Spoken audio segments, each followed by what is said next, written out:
continuação do trabalho sobre ensaio de partícula magnética,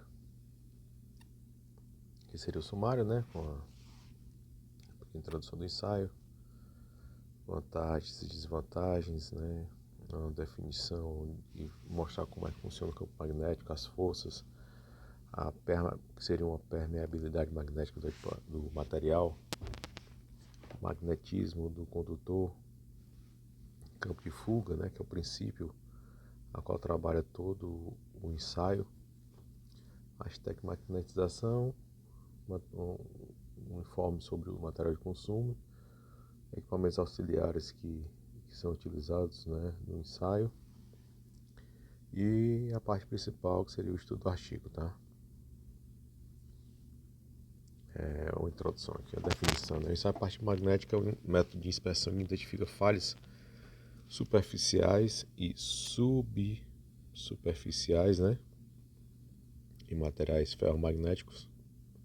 Ele pode ser aplicado em peças acabadas, semi-acabadas, e durante a fabricação o método funciona detectando distorções das linhas de campo magnético causadas por descontinuidade do material, variações dimensionais, trincos, porosidade ou inclusões. Essas distorções cria campos de fuga, como é que mostra aqui na imagem, tá? O campo magnético aqui, e aí eu tenho o surgimento de um campo de fuga, e com isso gera polos magnéticos que atrai partículas magnetizáveis, né, que são as partículas do ensaio, revelando assim o local da falha, né, no caso aqui, onde está representando aqui na imagem. A vantagem do ensaio, ele é capaz de detectar descontinuidades superficiais e superficiais, dependendo da localização do material e da intensidade do campo gerado. E pode pegar descontinuidades que não estejam afloradas, né? A realização é simples, o preparo da peça para ensaio é simples também, né? Praticamente através só de escovamento. O tamanho e a forma da peça inspecionada tem pouca ou nenhuma influência do resultado. A gente pode ver aqui nessa imagem, aqui a construção, aqui uma solda de uma tubulação maior seria essa daqui, né? E depois a sua derivação para esse lado aqui, eu tenho toda essa geometria aqui complexa, com solda, com odolete e tal, e isso aqui não gera nenhuma dificuldade para a realização do ensaio. As desvantagens: o material tem que ser ferromagnético, né? Tem que ter um grande cuidado sobre as orientações do campo magnético. Depois a gente vai mostrar como é que isso aqui funciona mais assim. É só para a gente adiantar. Se a falha estiver na mesma direção do campo magnético, ela talvez não seja identificada. Outra coisa que pode acontecer, né? Ou seja, eu tenho que aplicar um campo magnético perpendicular à falha, como é o caso desse caso aqui. O campo magnético está nessa direção e a falha está nessa. Então eu tenho que deixar um ângulo aqui. Depois da magnetização para gerar o campo, às vezes eu tenho que fazer a desmagnetização da peça para não ficar a peça ficar magnetizada. E às vezes eu posso utilizar de correntes elétricas para magnetizar o corpo, o objeto que está no ensaio. E essas correntes elétricas, a gente sabe que quando uma passagem de corrente elétrica por um condutor gera aquecimento, e isso pode ser prejudicial ao equipamento. Então aqui é a definição de campo magnético, né? Materiais ferromagnéticos colocados na proximidade de um ímã são atraídos ou repelidos por eles. Esse fenômeno é chamado de magnetismo, né? A presença do ímã numa região do espaço modifica esse espaço e diz que ele está sob a ação de campo magnético. Esse campo pode ser representado por linhas de campo, né? Que seriam essas linhas aqui. No caso, a formação dessas linhas aqui, ó, que elas saem, se a gente colocar aqui como aqui sendo o norte, tá?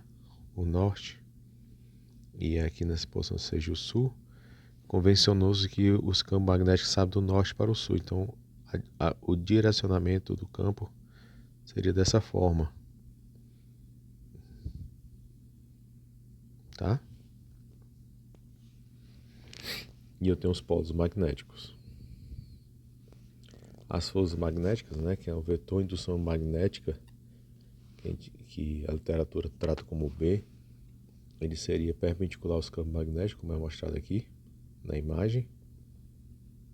E tem a unidade que quantifica a intensidade desse campo, tá? Seria Tesla ou Gauss. Aqui mostra a figura, a posição do vetor no campo magnético. A força magnetizadora de um meio, conhecido como a força H, pode ser medida já em Oersted ou ampere por metro.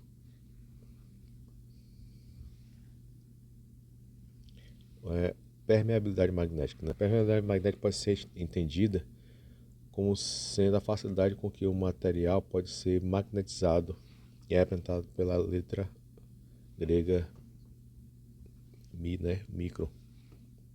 A permeabilidade magnética tem o material é a relação entre a condutividade magnética do material e a condutividade magnética no ar. Ou, em outras palavras, a relação entre o magnetismo adquirido pelo material, né, B, que a gente comentou, na presença de uma força de magnetização externa.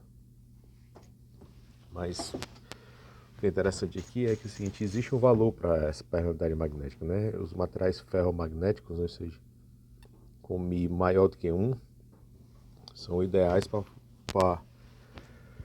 para serem submetidos a ensaio de partícula magnética, né? Já os paramagnéticos, com Mi igual a 1, não é tão recomendado assim, porque a característica do material dificultaria o surgimento do campo magnético pelo meio, né? E os diamagnéticos são totalmente desaconselháveis para serem empregados, né? Não tem como gerar campo magnético nesses materiais.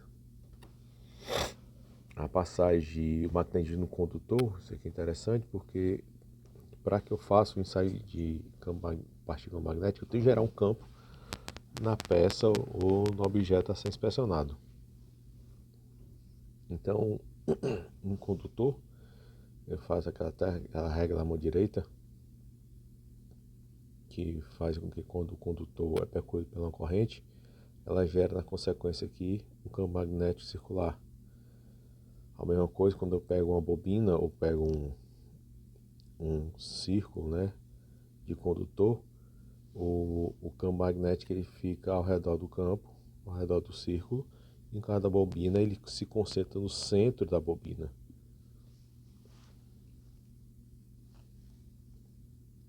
Campos de fuga, né? Quando qualquer objeto, né, o cara ferromagnético, ele é colocado sobre um campo, se não há nenhuma interferência, ele diz que esse campo é homogêneo. Contudo, se o material tiver alguma descontinuidade geométrica, ele vai gerar o efeito de campos de fuga, que a gente pode estar encontrando aqui, ó. O campo ele é linear até aqui, mas quando chega aqui tem uma distorção. E essa distorção aqui é que a gente chama de campo de fuga. E isso é importante, que quando tem esses campos de fugas, eles geram novos nortes, né? Vamos supor que aqui o norte seria aqui, o sul seria aqui, nesse detalhamento, é o sul aqui, e o norte aqui. Quando essas passagens aqui e tem essa distorção do campo, eu tenho o surgimento de vários nortes, vários sus, nortes e sus nessa região. E aí fica a distorção do campo. As técnicas de magnetização. A gente vai citar aqui, mas a gente não vai entrar a fundo nisso aqui, tá? O objetivo é gerar, né? Toda técnica de magnetização é gerar um campo magnético conhecido, tá? Porque quando eu gero o campo, eu tenho que saber o direcionamento do fluxo do campo magnético, né? O sentido das linhas, para que isso aí possa ser utilizado para foi feita a minha avaliação, de tal forma que eu faça a produção do campo na direção das descontinuidades, né? Na direção não, no sentido ortogonal à direção das descontinuidades que eu busco ou procuro na peça. Então, eu tenho a técnica de eletrodos, da bobina, né? Do yoke, que é muito utilizado no campo, tá? E a técnica condutor central. A gente não vai chegar, não vamos detalhar cada de técnica, cada um tem as suas características, mas o princípio é o mesmo. Como aqui na imagem, tá? Aqui através do técnico do eletrodo, eu tenho uma corrente elétrica que está sendo aplicada, no caso, né? A corrente elétrica está saindo daqui para cá. E o campo magnético gerado disso aqui vai ser um campo tal que é circunferencial, né? Ao redor dessa corrente. Materiais de consumo. Para evidenciar esse campo de fuga, eu preciso ter evidências de que aonde ele se encontra, e com isso a gente utiliza as partículas magnéticas, que é um material, como se fosse, até no texto base, ele fala como se fosse uma farinha fina, tá? E o tamanho varia para ter ideia, de 0,2 a 0,4, né? 0,2 micrômetros a 0,4 milímetros, né? Ou seja, são partículas bem pequenas. E elas podem ser coloridas ou fluorescentes, né? A característica desejada dessas partículas são deve possuir alta permeabilidade magnética, baixa retentividade, né? Não pode ficar magnetizado por muito tempo, assim, após retirar do campo magnético, deve tomar a forma e deve ser bem controlados, não deve ter toxicidade, já que o operador lida diretamente com ela, e livre de sujeira, graxa ou outros materiais que comprometem o uso. Temos o ensaio em síntese de equipamentos auxiliares para verificar a eficácia dos itens, né? Como a gente tem aqui o peso, o chamado peso de Yoke, né? A barra de terra do Yoke, que verifica a capacidade de magnetização do equipamento, são os luxímetros, né? Para verificar a quantidade de energia, de luminosidade para o ensaio. Os medidores de campo magnético, tá? E o medidor de efeito Hall. E aqui a parte mais interessante seria o estudo do artigo. Esse artigo aqui foi apresentado na Conferência Pan-Americana de Engenharia em Buenos Aires, em outubro de 2007. Apesar de ele não trazer um estudo de caso específico, ele traz fatores importantes, né, para que a qualidade, a execução confiável do ensaio por partículas magnéticas. Só lembrando aqui, ele traz contido conforme as normas, tá? Então, assim, a introdução, né, para obter um resultado confiável numa inspeção utilizando ensaio de partículas magnéticas, principalmente em processo produtivo de peças seriadas. O artigo ele traz muito nessa visão na construção seriada de equipamentos, de dispositivos, peças, né, e de máquinas estacionárias, tá? Alguns pontos importantes devem ser levados em conta. O foco desse trabalho é a discussão em volta do tema da inspeção de partícula magnética quando aplicada a controle de qualidade de peças seriadas.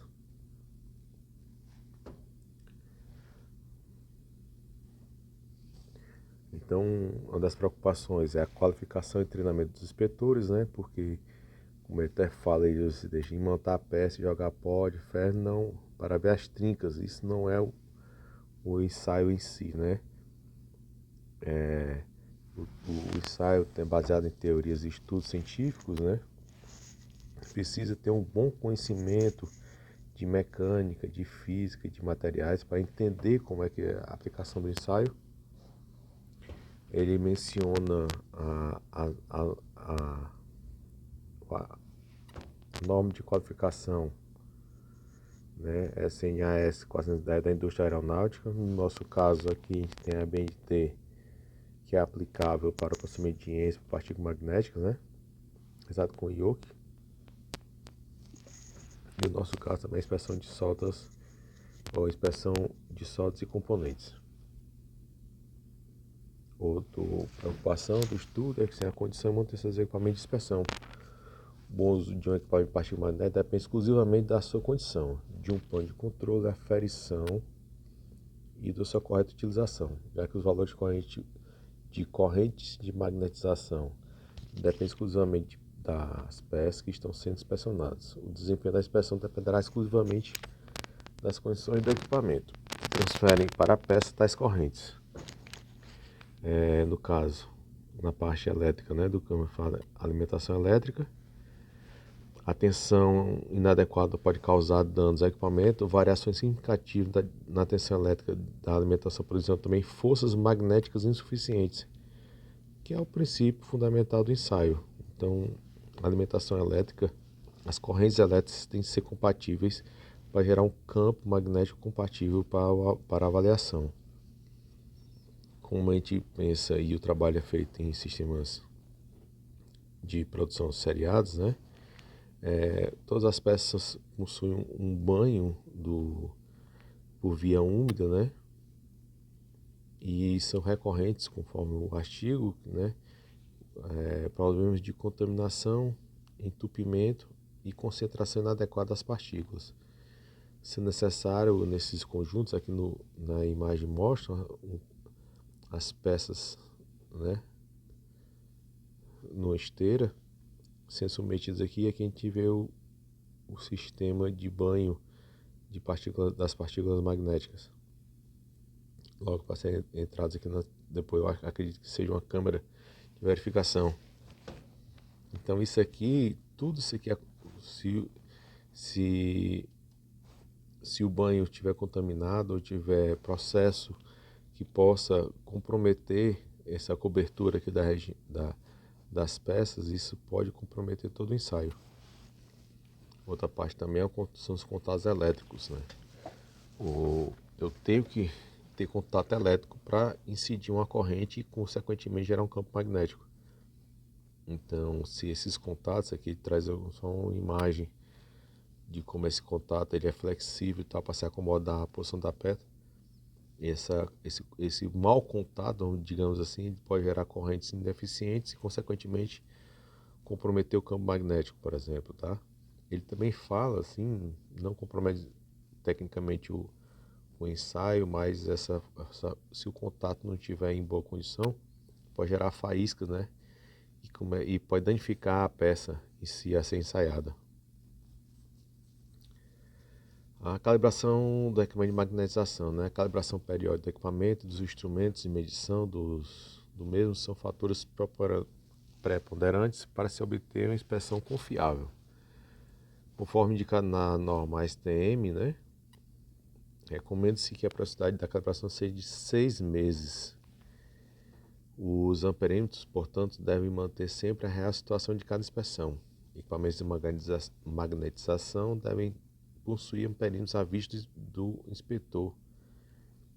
É a confirmação para o inspetor de que a corrente foi utilizada para ser realizada aquela inspeção.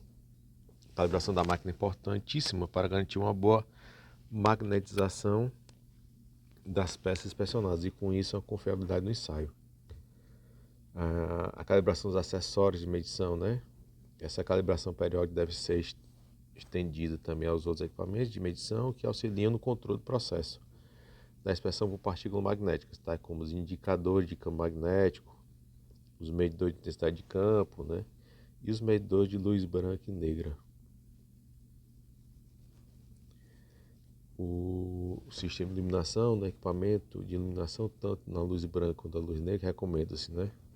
Verificar o nível de luminosidade, né? Conforme a norma STM.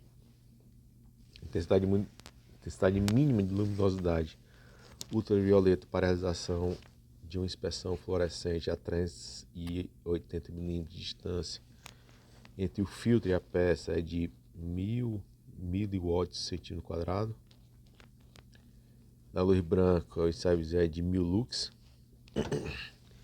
Normalmente nas luminárias estacionárias de ultravioleta, a parte interna do filtro retém muita poeira, né? Esse é um dos cuidados que ele menciona que deve ser executado. Portanto, a limpeza periódica é necessária, né? E caso não tenha, mesmo após a limpeza, não tenha atingido essa capacidade de emissão de luminosidade, a lâmpada deve ser trocada, né? Com o objetivo de não comprometer o ensaio. E o controle de qualidade no processo, tá? Só podemos considerar um ensaio confiável quando todas as possibilidades de erro tenham sido excluídas. Para tanto, é extremamente importante realizar um controle no processo que garanta o acompanhamento periódico de todos os parâmetros que estão envolvidos no ensaio. Devemos alertar também que o ensaio de partícula magnética é considerado um ensaio subjetivo, já que tem uma interpretação final pelo homem, né? Então, como é que a gente faz esse controle, né? A contaminação do banho, né? Que é no caso de via úmida, a contaminação do banho de partícula magnética causa uma diminuição significativa na sua sensibilidade. Diminuição da coloração ou fluorescência das partículas pode ser causada por dois fatores. A contaminação pode estar ocorrendo devido a algum produto proveniente do processo de fabricação das peças inspecionadas que estão atacando a pigmentação das partículas. Ou o aquecimento do banho pode causar degradação da pigmentação em partículas fluorescentes, né? Que pode ser no processo de fabricação, né? As peças podem vir quentes, ou então mesmo a agitação excessiva do banho. Aí aqui a imagem mostra, né? Como é que seria uma condição ideal da partícula fluorescente e uma aqui já contaminada e com perda de fluorescência, né? Ou seja, se caso utilizasse um banho com essas características, você pode ter perdas e não visualizar uma descontinuidade e que não está bem clara devido à qualidade do banho. Por esse motivo, uma inspeção de banho a cada turno, por esse motivo, a inspeção do banho de cada turno é recomendada, né? Essa versão deve ser feita sob luz branca, para ensaios visíveis, e sob luz ultravioleta para banhos fluorescentes. Uma simples comparação com um outro banho novo pode identificar ao inspetor a necessidade de troca do banho, né? Segundo a norma, o indicativo de contaminação metálica limite pode ser obtido através de um teste de decantação. Se pelo menos 30% do volume da decantação for de materiais que não sejam partícula magnética ou sujeiras, né? O banho deve ser trocado. Aqui a imagem mostra um banho sem contaminação, e aqui já mostra que no finalzinho aqui tem um particulado da contaminação que foi verificado. Controle de concentração, né? Deve ser verificada, né? A cada processo de inspeção, a baixa concentração de partículas, né, pode causar a falha de detecção, né, porque não tem partículas de magnésio suficiente para identificar um campo de fuga e aí passar desapercebido uma falha, uma descontinuidade, como também o excesso, concentrações muito altas, pode dificultar a visualização. Então, a norma recomenda, né, a concentração. É utilizado para isso os tubos em forma de pera, né, como é o caso da imagem aqui, ó. E tem todo o formato, a concentração e como fazer essa verificação. Iluminação, né? Como em todo ensaio, eu preciso verificar a iluminação correta para identificar o que eu estou em busca. Então, ela diz que a recomendação de segurança para que tenha confiabilidade do ensaio, né? Aqui no caso, as duas imagens mostram aqui um por via seca, né? Acredito, na via seca, na luz convencional, luz branca, e aqui, no caso do ensaio realizado para partículas fluorescentes. A iluminação ultravioleta, né? Eu vou tratar mais específico nesse trecho aqui, porque aqui chamou a atenção que como é importante fazer essa verificação e com o instrumento correto, tá? A intenção da utilização da luz ultravioleta é puramente aumentar a sensibilidade na visualização de descontinuidades, tanto nos líquidos penetrantes quanto em partículas magnéticas fluorescentes. O que poucas pessoas sabem é que existe mais de uma faixa de comprimento de onda ultravioleta e que utilizamos somente uma dessas faixas no END. Não é todo aspecto de luz ultravioleta que excita a fluorescência, isso é importante, tá? E o desconhecimento desse fato pode levar a medições errôneas da intensidade da luz negra. O corante é um pigmento contido nas partículas de líquidos fluorescentes, é exatamente fabricado para produzir coloração verde amarelado. Esse verde amarelado tem comprimento de onda, né, seria um fator característico da iluminação de 520 a 580 nanômetros. Esses corantes ou pigmentos, para refletir essa coloração, precisam ser excitados a um comprimento de onda certo de 365 nanômetros. Ou seja, excitamos o pigmento com comprimento de onda nesse valor, e este por sua vez se reflete com comprimento de onda de 520 a 580 nanômetros, o que é exatamente o comprimento de coloração verde amarelado fluorescente que observamos no ensaio de fluorescência. Aqui seria uma faixa, né, de comprimento, né, do comprimento de onda. E aqui, tá, ou seja, eu tenho que excitar ultravioleta nessa faixa para que aquele verde amarelado ele se apresente aqui, ó, nessa faixa. Ou melhor, nessa faixa, né, verde amarelado.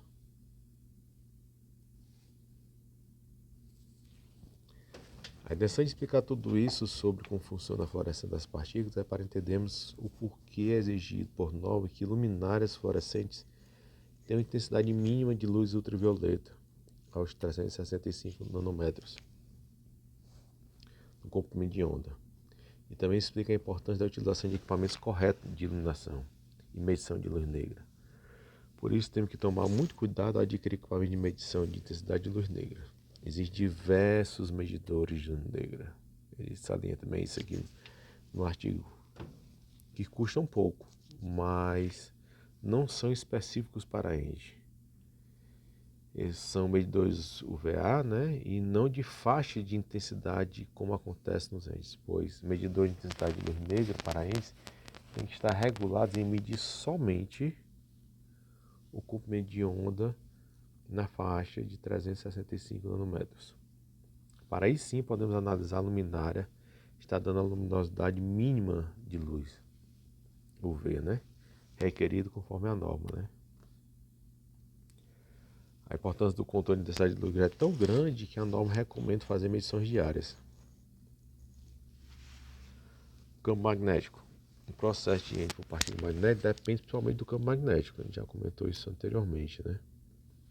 Aplicado na peça a ser inspecionada. Sabemos que temos que ter um campo magnético mínimo para que tenhamos força suficiente para movimentar as partículas magnéticas até o campo de fuga, que se formou na descontinuidade. Então, dependendo da técnica utilizada e da peça ser inspecionada, temos campos magnéticos adequados para uma melhor e mais segura inspeção por partículas magnéticas. Formas de cálculo de corrente magnética e valores adequados deste campo magnético para todas as técnicas que existem neste END estão presentes na norma, na ASTM, né? Mas a melhor forma de adequação do campo magnético para cada processo, sistema e peça a ser inspecionada é através de medição de intensidade do campo magnético em conjunto com a utilização de padrões com descontinuidades artificiais ou mesmo peças com descontinuidades reais idênticas às inspecionadas. Ou seja, eu posso ter as orientações aqui da norma, né, que ela preconiza os cálculos, mas nada melhor do que eu ter padrões, né, peças, corpo, como dizer, corpo de prova, para que eu possa identificar o que eu estou atrás, né. Recomendo essa medição periódica do campo magnético, né, nessas peças para se acompanhar a estabilidade do processo de magnetização para cada tipo de peça. É bom lembrar que o ensaio partícula magnética não há como saber se que a peça aprovada possui uma descontinuidade que a reprovaria. O que pode evitar isso são os controles de processo, né? Então aqui mostra só os equipamentos de medição de campo magnético, tá? Que devem estar junto do ensaio para verificar se o campo é suficiente. Controle de eficiência do processo, aqui é bem importante, tá? De todos os controles de qualidade do sistema de dispersão de partículas magnéticas, o controle de eficiência do processo é o mais importante, onde se pode verificar todos os parâmetros citados anteriormente. Fazendo esse controle de eficiência, verificamos se o campo magnético está adequado, se minha iluminação de luz branca ou fluorescente está boa e se meu banho de partículas magnéticas está em condições de detectabilidade boa. Há dois modos de fazer esse controle de eficiência, né? O primeiro deles é avaliando peças com descontinuidades. Nesse caso, nesse processo, peças padrões, né? Eu diria até, colocaria um corpo de prova, né? Com características iguais ou aproximadas do objeto a ser ensaiado, com a mesma geometria, material e posicionamento em relação ao aparelho de inspeção, com descontinuidades existentes ou embutidas, para gerar uma suposta continuidade a ser detectada. Esse processo aqui é muito comum, para fazer uma analogia com o ultrassom. Eu construo a peça, faço embutimento de defeitos na mesma, com o tipo de defeito que eu possa vir encontrar no objeto a ser inspecionado. Outra forma, né, dessa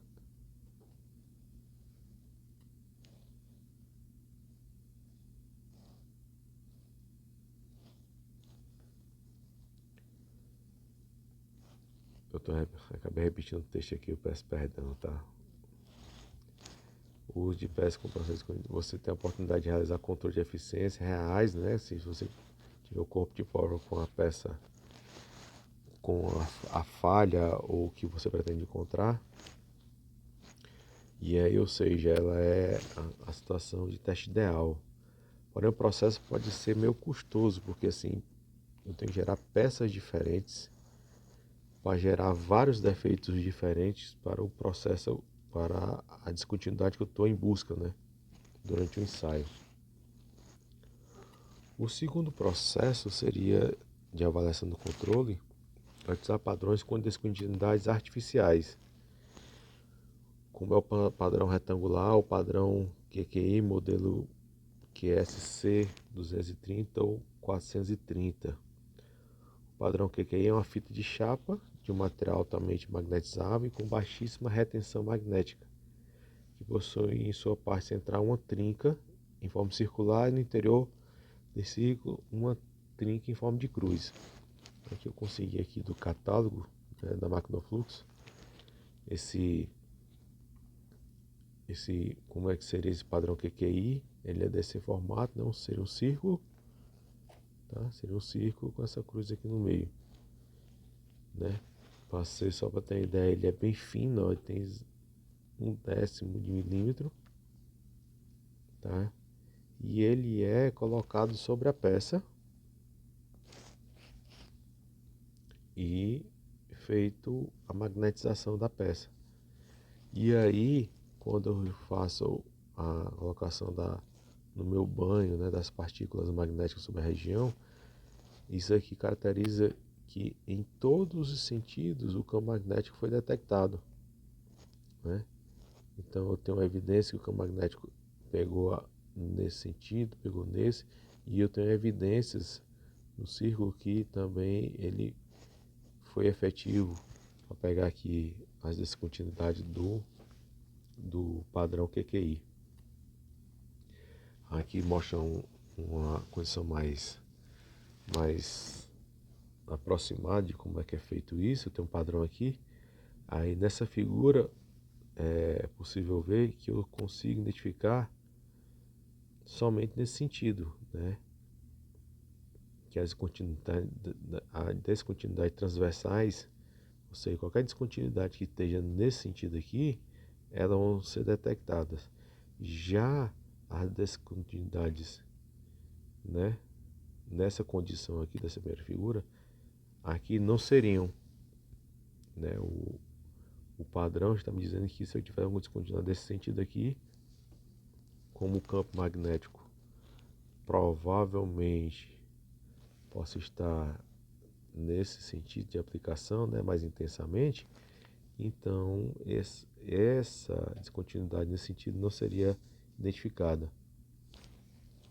Já nessa segunda imagem aqui, o campo foi alterado a posicionamento e assim, agora sim, as descontinuidades nesse sentido estão sendo identificadas conforme mostra o padrão aqui, ó. E caso eu tenha alguma descontinuidade, tá, nesse sentido aqui, essa aqui não será, né, não será identificada.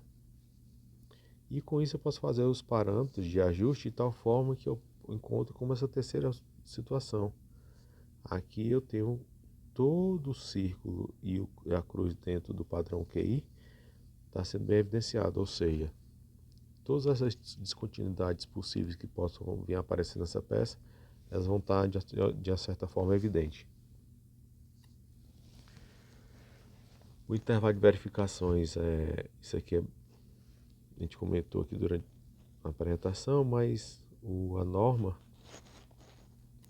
ela especifica os tempos mínimos, né, os tempos ideais para verificação, de tal forma que com isso aqui eu chegaria a ter 70% de confiabilidade, né, no meu ensaio, né, e os outros restantes 30% dependeria de outros fatores, como no caso a capacidade de manipulação do ensaio pelo inspetor, a sua capacidade visual, né, e demais fatores. E para conclusão, né, os parâmetros apresentados em todo o trabalho técnico são importantíssimos para se obter um ensaio por partícula magnética via úmida confiável, principalmente em processos seriados, né, que foi o assunto abordado aqui. Posso concluir que todos os pontos levantados podem ser implementados sem problema e atraso algum em uma linha de produção. Implementando esses controles de processo de produção, estaremos garantindo uma seriedade, confiabilidade e qualidade na inspeção por partícula magnética, evitando assim problemas futuros com lotes reprovados por terem peças com trincas que não foram detectadas na etapa de inspeção.